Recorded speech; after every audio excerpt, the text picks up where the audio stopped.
आज की क्लास में बात करते हैं अपने अभिप्रेरणा के सिद्धांतों की।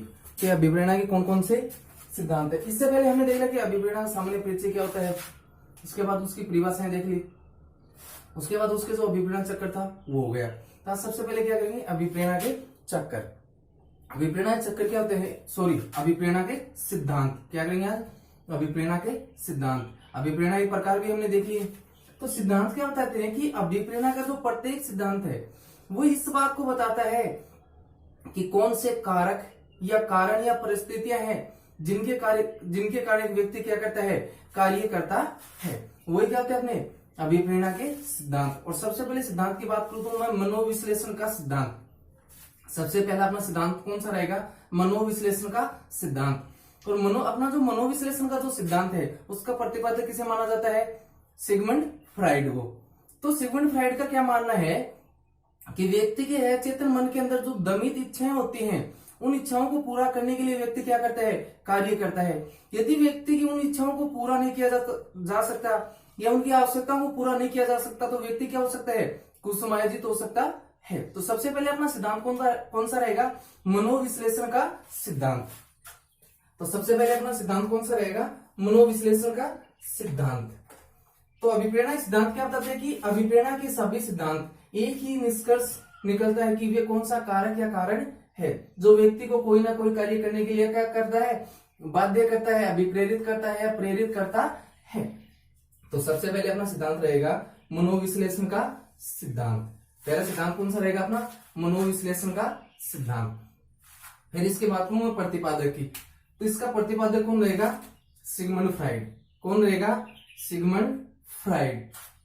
नेक्स्ट कि फ्राइड का मानना है कि अचेतन मन की दमित इच्छा ही व्यक्ति को कार्य करने के लिए क्या करती है, प्रेरित करती है। यानी कि मन के तीन स्तर है, चेतन मन, अचेतन मन और अर्धचेतन मन। और सबसे डिफिकल्ट कौन सा अपना, अचेतन, क्योंकि इसके अंदर क्या होता है, अपने दमित इच्छाओं का भंडार गृह किसे कहते हैं, अचेतन मन को कहते हैं।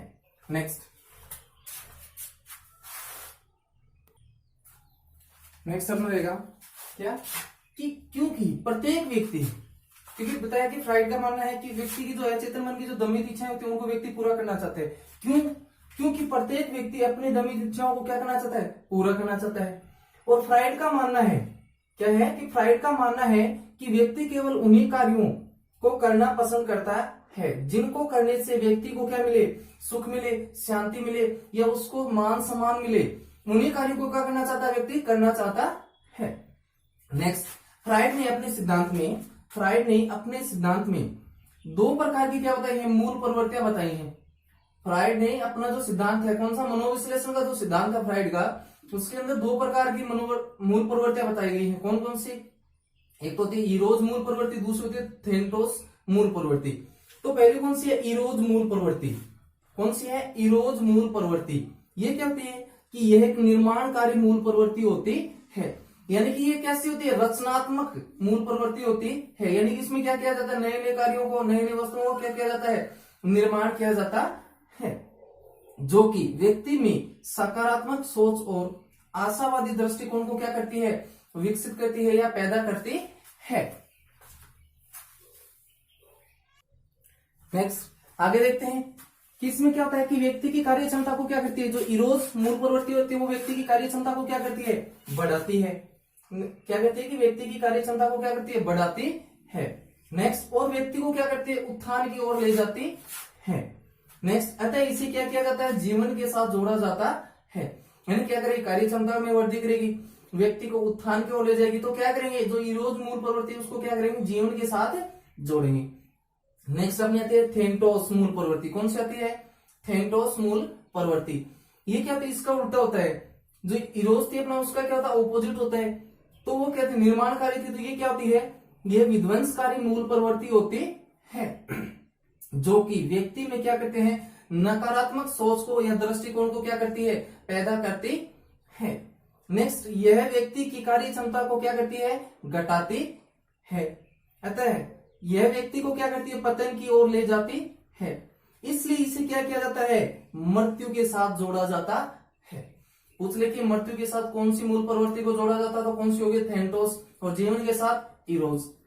जैसे मैं बात करूं कि दो बच्चे हैं, जैसे दो बच्चे हैं, दोनों बच्चे मिट्टी से खेल रहे हैं, तो एक तो बच्चा क्या कर रहा है, मिट्टी से खिलौने बना रहा है। तो जो बच्चा मिट्टी से खिलौने बना रहा है वो कौन सा हो गया, निर्माणकारी हो गया, रचनात्मक होता हो गया, या उसमें सृजनात्मकता का क्या गुण है। तो उसके अंदर कौन सी मूल प्रवृत्ति पाई जाएगी, इरोज मूल प्रवृत्ति। क्योंकि क्या कर रहा है वो, नई नई वस्तुओं का या नए नए कार्यों का क्या कर रहा है, सर्जन कर रहा है। उसमें कौन सी मूल प्रवृत्ति होगी, इरोज होगी। दूसरा बच्चा क्या कर रहा है कि उन्हीं खिलौनों को क्या कर रहा है, नष्ट कर रहा है या उनको तोड़ रहा है। तो उस बच्चे के अंदर कौन सी मूल प्रवृत्ति पाई गई है, थेंटोस। क्यों, क्योंकि बच्चा क्या कर रहा है, उन खिलौनों को, उन वस्तुओं को क्या कर रहा है, उन वस्तुओं का विध्वंस कर रहा है, उनको नष्ट कर रहा है, उनको तोड़ रहा है। तो पहले वाले बच्चे के अंदर कौन सी मूल प्रवृत्ति पाई जाएगी, इरोज, क्योंकि वो रचनात्मक कार्य कर रहा है। दूसरे बच्चे में कौन सी मूल प्रवृत्ति पाई जाएगी, थेंटोस, क्योंकि वो क्या कर रहा है, किए गए बनाए गए खिलौनों को क्या कर रहा है, नष्ट कर रहा है।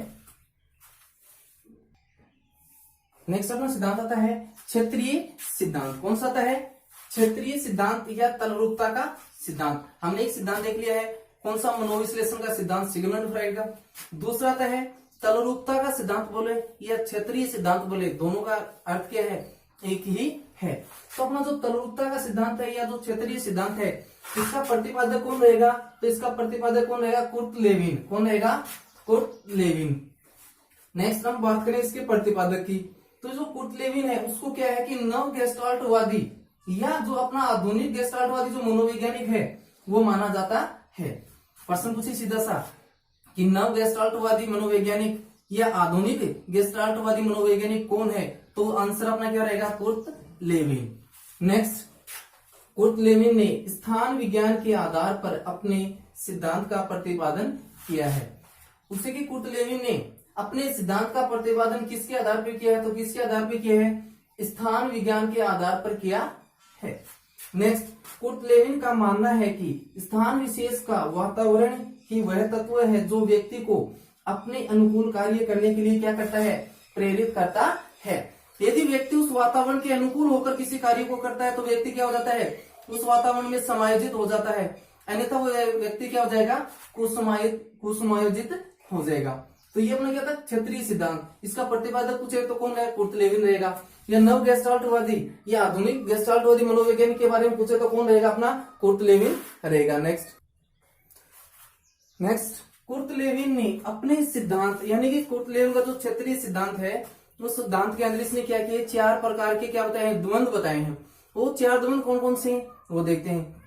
एक बताया उपागम उपागम द्वंद्व, दूसरा बताया उपागम परिहार द्वंद्व, एक बताया परिहार परिहार द्वंद्व, एक बताया दिव उपागम दिव परिहार द्वंद्व। तो पहला हम देखते हैं कि उपागम उपागम द्वंद्व क्या होता है। तो ये क्या होता है कि इस सबसे पहले अपना कौन सा उपागम उपागम द्वंद्व, ये क्या होता है कि इसमें व्यक्ति के पास 2 सकारात्मक विकल्प होते हैं जिनमें से व्यक्ति को एक सर्वश्रेष्ठ विकल्प का क्या करना होता है, चयन करना होता है। फॉर एग्जाम्पल मैं बात करूं कि एक व्यक्ति है, उस व्यक्ति का अध्यापक और पटवार दोनों में सिलेक्शन हो जाता है। तब दोनों में सिलेक्शन हो गया तो दोनों सकारात्मक विकल्प है, लेकिन उस व्यक्ति को क्या करना है, एक सर्वश्रेष्ठ जो विकल्प है कि अध्यापक पद पर नियुक्ति प्राप्त करूं या पटवारी पद पर नियुक्ति को प्राप्त करूं, इनमें से किसी एक विकल्प का सर्वश्रेष्ठ विकल्प का चयन करना ही क्या कहलाता है, उपागम उपागम द्वंद्व कहलाता है। नेक्स्ट अपना आता है उपागम परिहार द्वंद्व। नेक्स्ट अपना कौन सा आता है, उपागम परिहार द्वंद्व। इसमें क्या होता है कि इसमें व्यक्ति के पास एक सकारात्मक और एक नकारात्मक क्या होता है, विकल्प होता है, जिसमें से व्यक्ति को एक विकल्प का क्या करना होता है, चयन करना होता है। यानी व्यक्ति के सामने 2 विकल्प हैं, क्या है, जैसे कि एक तो सकारात्मक विकल्प है, एक क्या नकारात्मक विकल्प है। जैसे कि फिल्म भी देखना और पैसे भी न खर्च करना, फिल्म भी देखना और पैसे भी खर्च नहीं करना। फिल्म देखना उसके लिए क्या है, सकारात्मक है, लेकिन पैसे खर्च नहीं करना क्या नकारात्मक है। तो क्या करेगा, दोस्तों के साथ जाएगा, दोस्त क्या करेंगे, पैसे देंगे, तो फिल्म भी देख ली और पैसे भी नहीं दिए, तो ये क्या हो गया, उपागम परिहार द्वंद्व हो गया। नेक्स्ट अपना उपागम कौन सा आता है, परिहार परिहार। तो जो अपना परिहार परिहार जो उपागम होता है, इसके अंदर क्या होता है, दोनों ही जो विकल्प होते हैं वो क्या होते हैं, नकारात्मक होते हैं। लेकिन व्यक्ति को क्या करना होता है, एक कम नकारात्मक विकल्प का क्या करना होता है, चयन करना होता है। मैं जैसे बोलूं, देखते हैं क्या है कि क्या है, परिहार उपागम, कि इसमें व्यक्ति के पास दोनों ही विकल्प नकारात्मक होते हैं, जिनमें से व्यक्ति को एक कम नकारात्मक विकल्प का चयन करना होता है। यानी दोनों नकारात्मक है, लेकिन फिर भी उनमें से एक जो कम नकारात्मक विकल्प होता है उसका क्या करना होता है, व्यक्ति को चयन करना होता है। जैसे एक तरफ कुआं और दूसरी तरफ खाई, एक व्यक्ति के रास्ते से जा रहा है, तो क्या था कि बीच में क्या था, एक तरफ कुआं और एक तरफ खाई। तब व्यक्ति को किस में गिरना चाहिए, कुएं में गिरना चाहिए या खाई में गिरना चाहिए? तो व्यक्ति क्या करेगा, कुएं के बजाय खाई में गिरना पसंद करेगा। क्यों? क्योंकि कुएं में गिरेगा तो व्यक्ति के बचने की संभावना नहीं है, लेकिन यदि वो खाई में गिरता है तो श्योर है कि क्या है, हाथ पैर टूटेंगे, लेकिन क्या है, वो जिंदा बच जाएगा। तो दोनों नकारात्मक था, चाहे कुएं में गिरो चाहे खाई में, दोनों नकारात्मक थे, लेकिन कम कौन सा था, खाई में गिरना। इसलिए उसने कौन से विकल्प को चुना, खाई में गिरने को चुना। नेक्स्ट मैं बात करूं द्विव उपागम द्विव परिहार। नेक्स्ट अपना कौन सा है, द्विव उपागम या द्विव परिहार। इसमें क्या होता है कि इसमें व्यक्ति के पास दो सकारात्मक और दो नकारात्मक क्या होते हैं, विकल्प होते हैं, जिनमें से व्यक्ति को एक सकारात्मक व एक नकारात्मक विकल्प का क्या करना होता है, चयन करना होता है। द्विव, इसमें क्या होता है, जो अपना द्विव उपागम जो द्विव परिहार है, इसमें क्या होता है, व्यक्ति के पास दो तो सकारात्मक विकल्प होते हैं और दो ही क्या होते हैं, नकारात्मक। और इस कंडीशन में क्या करना होता है, व्यक्ति को एक तो सकारात्मक विकल्प का क्या करना होता है, चयन, और एक नकारात्मक जो विकल्प होता है उसका क्या करना होता है, चयन करना होता है। जैसे कि रिश्वत के आधार पर, जैसे रिश्वत के आधार पर सरकारी अध्यापक पद पर नियुक्ति को प्राप्त करना। देखो अध्यापक पद की नियुक्ति प्राप्त करना क्या हमारे सकारात्मक है, लेकिन किसके आधार पर, उसके रिश्वत के आधार पर, वो अपनी क्या है, नकारात्मक विकल्प। तो ये अपने क्या हो गई, चार उपागम। कौन कौन से बताए थे कुटलेव ने, चार बताए थे, कौन कौन से, कि तो उपागम, एक उपागम परिहार, एक परिहार, एक द्विव उपागम और द्विव परिहार।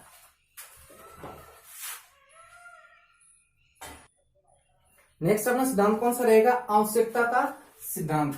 कौन सा सिद्धांत रहेगा अपना, आवश्यकता का सिद्धांत। और जो आवश्यकता का जो सिद्धांत है उसका प्रतिपादक कौन रहेगा, अब्राहम मैस्लो। कौन सा सिद्धांत रहेगा अपना नेक्स्ट, आवश्यकता का सिद्धांत। अपना आवश्यकता जो सिद्धांत है उसका प्रतिपादक कौन रहेगा, तो अब्राहम मैस्लो रहेगा। नेक्स्ट आगे बात करते हैं कि जो अब्राहम मैस्लो है उसको क्या है, जो मानवतावादी जो मनोवैज्ञानिक है, मानवतावादी जो मनोविज्ञान है उसका जनक किसे माना जाता है, अब्राहम मैस्लो को माना जाता है।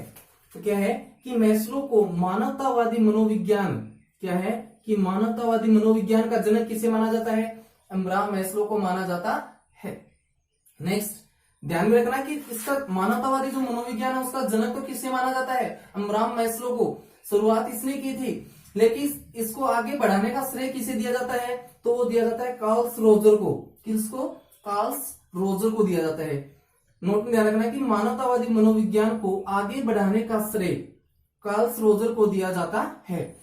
मानवतावादी मनोविज्ञान का जनक कौन रहेगा, अब्राहम मैस्लो रहेगा, और आगे बढ़ाने का श्रेय किसे दिया जाएगा, तो वो कौन रहेगा, कार्ल्स रोजर रहेगा।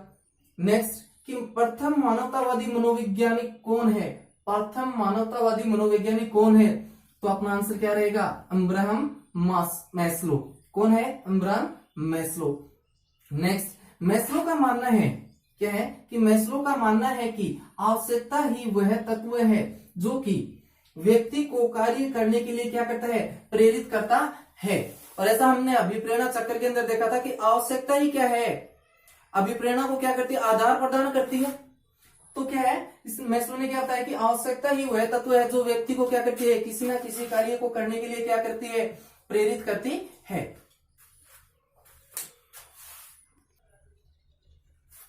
क्या है कि प्रत्येक व्यक्ति क्या है, अपनी आवश्यकताओं को क्या करना चाहता है, पूरा करना चाहता है। क्योंकि अभिप्रेरणा चक्र में हमने आवश्यकता को देखा था। तो क्योंकि कि अभिप्रेरणा को आधार प्रदान करने का कार्य किसके द्वारा किया जाता है, आवश्यकता के द्वारा ही पूरा किया जाता है। यानी कि अभिप्रेरणा को आधार प्रदान कौन करता है, आवश्यकता करती है।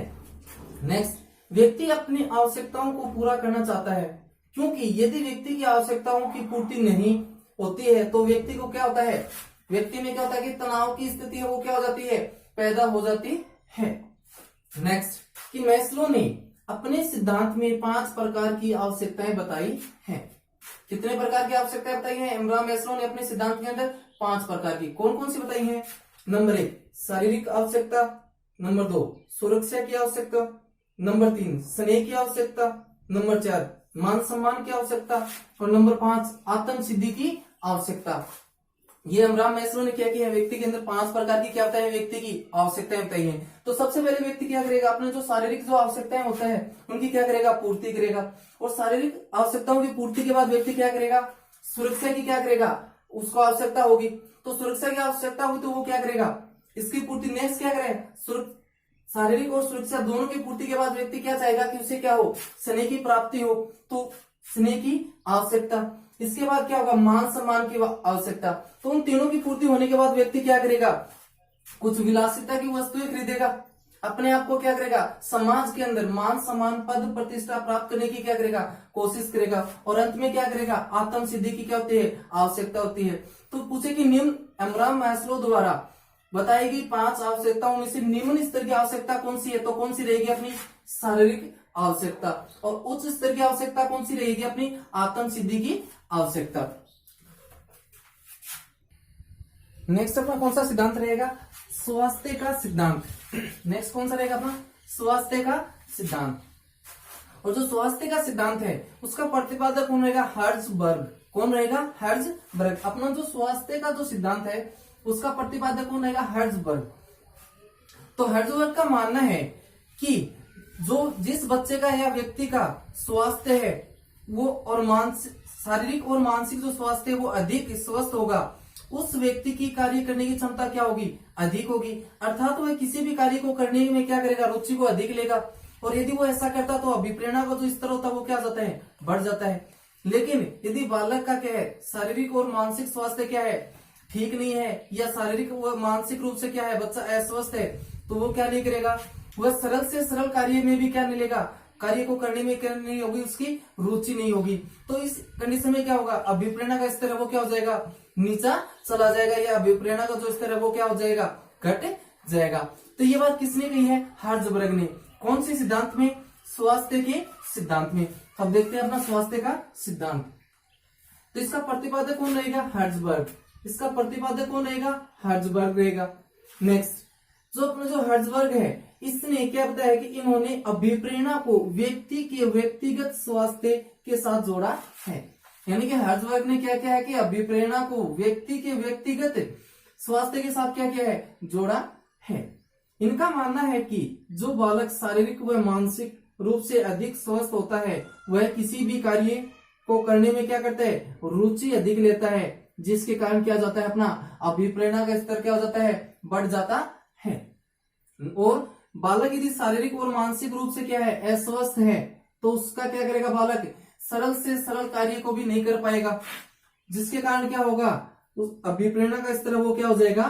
घट जाएगा। नेक्स्ट हम सिद्धांत की बात करें तो शारीरिक सिद्धांत। कौन सा? शारीरिक सिद्धांत। नेक्स्ट अपना सिद्धांत रहेगा शारीरिक सिद्धांत। कौन सा रहेगा? शारीरिक सिद्धांत। अब देखो शारीरिक जो सिद्धांत है इसके साथ कई मनोवैज्ञानिकों को क्या किया जाता है? जोड़ा जाता है। और वो कौन कौन से मनोवैज्ञानिक है वो देखते हैं। तो अपना जो शारीरिक सिद्धांत होता है उसके साथ बात करूं मैं कौन कौन से जोड़े जाते हैं, तो अपना सेल्डन आता है, रदरफोर्ड आता है, विलियम जेम्स आता है। क्या है सिद्धांत? कौन सा? अपना शारीरिक सिद्धांत। मैं बात करूं इसके प्रतिपादक की, तो इसका प्रतिपादक कौन रहेगा? सेल्डन रहेगा। यानी कि सेल्डन को भी क्या किया जाता है? शारीरिक सिद्धांत के साथ जोड़ा जाता है। रदरफोर्ड को भी क्या किया जाता है? शारीरिक सिद्धांत के साथ जोड़ा जाता है। विलियम जेम्स को भी क्या किया जाता है? शारीरिक सिद्धांत के साथ जोड़ा जाता है। तो इसके प्रतिपादक कौन है? सेल्डन। यदि सीधा सा पूछे कि जो शारीरिक सिद्धांत का प्रतिपादक कौन है, तो सेल्डन रहेगा। लेकिन रदरफोर्ड है, विलियम जेम्स है, इसको भी क्या किया जाता है? शारीरिक सिद्धांत के साथ जोड़ा जाता है। नेक्स्ट मैं बात करूं कि इसे सामाजिक प्रत्याशा के नाम से भी जाना जाता है। अपना जो शारीरिक जो सिद्धांत होता है इसको अन्य किस नाम से जाना जाता है? तो वो क्या? अपना सामाजिक प्रत्याशा के नाम से भी जाना जाता है। नेक्स्ट समय परिस्थिति और आवश्यकता के अनुसार विकास की विभिन्न अवस्थाओं में परिवर्तन होता है। यानी कि समय परिस्थिति और आवश्यकता के अनुसार विकास की जो विभिन्न अवस्थाएं होती हैं उनमें परिवर्तन होता है। और व्यक्ति क्या करता है, अपनी अवस्था के अनुसार अपने कार्य और व्यवहार को क्या करता है, संचालित करता है। नेक्स्ट, कि सामाजिक प्रत्याशा अपनी आयु वर्ग के अनुसार अपने कार्य और व्यवहार को क्या करते हैं, संचालित करना ही क्या कहलाता है, सामाजिक प्रत्याशा कहलाती है। क्या है कि कुछ सीधा सा है कि सामाजिक प्रत्याशा क्या है, तो क्या है कि अपने आयु वर्ग के अनुसार ही अपने कार्य और व्यवहार को संचालित करना ही क्या है, सामाजिक प्रत्याशा कहलाता है। तो शारीरिक सिद्धांत के साथ किसे जोड़ा जाता है, सेल्डन को जोड़ा जाता है, रदरफोर्ड को भी जोड़ा जाता है और विलियम जेम्स को। तो ये में ध्यान में रखना है कि शारीरिक सिद्धांत का प्रतिपादक कौन है। अब ऑप्शन पे डिपेंड करता है, यदि सेल्डन दे रखा तो वो भी सही है, रदरफोर्ड दे रखा तो वो भी सही है, विलियम जेम्स दे रखा तो वो भी सही है। हमें देखना है क्योंकि तीनों की क्या किया जाता है कि शारीरिक सिद्धांत के साथ जोड़ा जाता है।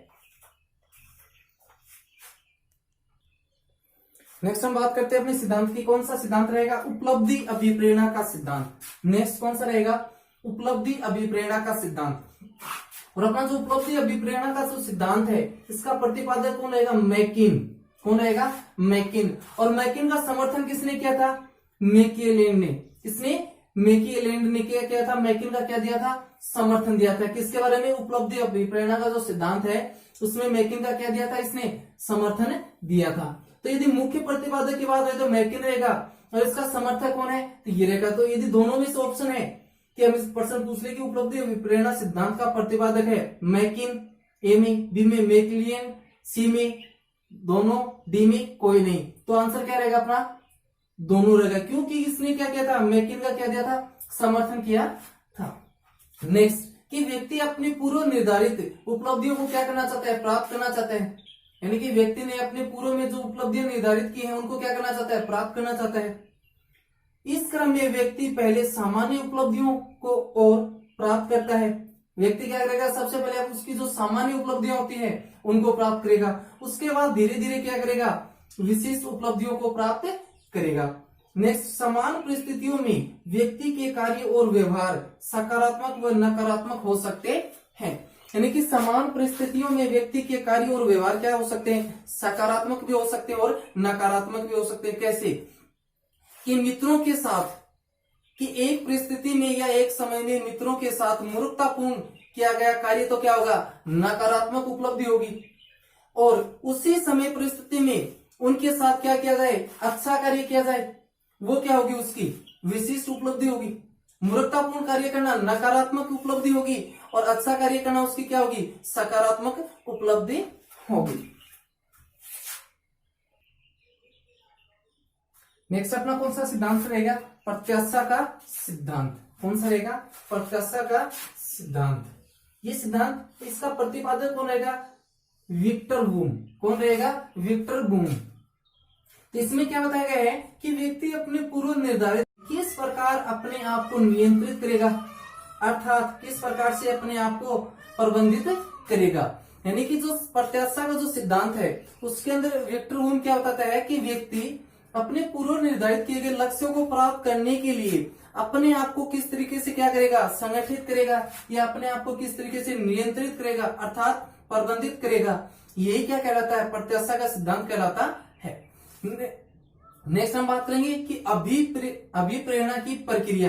कि अभिप्रेरणा है उसकी जो प्रक्रिया है वो कितने चरणों से गुजरती है वो देखेंगे। तो अपना नेक्स्ट क्या रहेगा, अपना नेक्स्ट बिंदु रहेगा कि अभिप्रेरणा की प्रक्रिया तो किस चरणों से गुजरती है।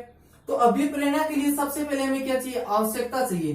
तो सबसे पहले क्या था, इसमें आवश्यकता होती है, आवश्यकता होगी, उसको पूरा करेंगे, करने के लिए तो हमें अभिप्रेरणा की क्या होती है, आवश्यकता होती है। उसके बाद उस कार्य को करने के लिए क्या चाहिए, हमें प्रबल प्रेरणा देनी चाहिए। उसके बाद उस कार्य के प्रति क्या होना चाहिए, उत्तेजित होना चाहिए, या उस कार्य को करने के लिए क्या होना चाहिए, व्यक्ति के अंदर उत्तेजना होनी चाहिए। उसके बाद व्यक्ति क्या होना चाहिए, लक्ष्य उन्मुखी होना चाहिए, या उस लक्ष्य के प्रति उस व्यक्ति का क्या होना चाहिए, व्यवहार वो क्या होना चाहिए, अग्रसर होना चाहिए। उसके बाद व्यक्ति क्या करेगा, लक्ष्य की क्या करेगा, प्राप्ति करेगा। तो सबसे पहले आवश्यकता थी, उसके बाद उसको पूरा करने के लिए प्रबल प्रेरणा की जरूरत पड़ी, उसके बाद उत्तेजना, उसके बाद लक्ष्य उन्मुखी व्यवहार किया गया, उसके बाद क्या किया, व्यक्ति ने लक्ष्य की क्या कर ली, प्राप्ति कर ली। यदि व्यक्ति ने आवश्यकता को पूरा कर लिया या लक्ष्य की प्राप्ति कर ली तो उसकी उत्तेजना है उस कार्य को करने की, वो क्या हो जाएगी, उसमें कमी आ जाएगी।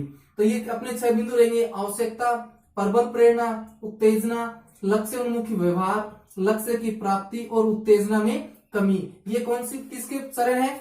अभिप्रेरणा की प्रक्रिया के चरण। नेक्स्ट क्या था अपना? चक्रीय आवश्यकताएं। नेक्स्ट प्रश्न पूछ ले कि निम्नलिखित में से चक्रीय आवश्यकता है या नहीं है। तो चक्रीय आवश्यकताएं क्या होती है? क्या है चक्रीय आवश्यकताएं? क्या होती है कि वे आवश्यकताएं जिनका उपयोग व्यक्ति जीवन या अपने दैनिक जीवन में क्या करता है? बार बार करता है। यानी कि वे आवश्यकताएं जिनका उपयोग व्यक्ति क्या करता है? जीवन में या दैनिक जीवन में क्या करता है? बार बार उपयोग करता है। वे क्या कहलाती हैं? चक्रीय आवश्यकताएं कहलाती हैं। जैसे कौन कौन सी होती है? जैसे भूख, प्यास, नींद, मलमूत्र का त्यागना, काम प्रवृत्ति की भावना और आराम। इन सभी को क्या किया जाता है? चक्रीय आवश्यकताओं के अंतर्गत शामिल किया जाता है। तो आज अपना जो अभिप्रेरणा का जो टॉपिक है वो क्या है? कंप्लीट है। नेक्स्ट क्लास अपने एक नए टॉपिक के साथ।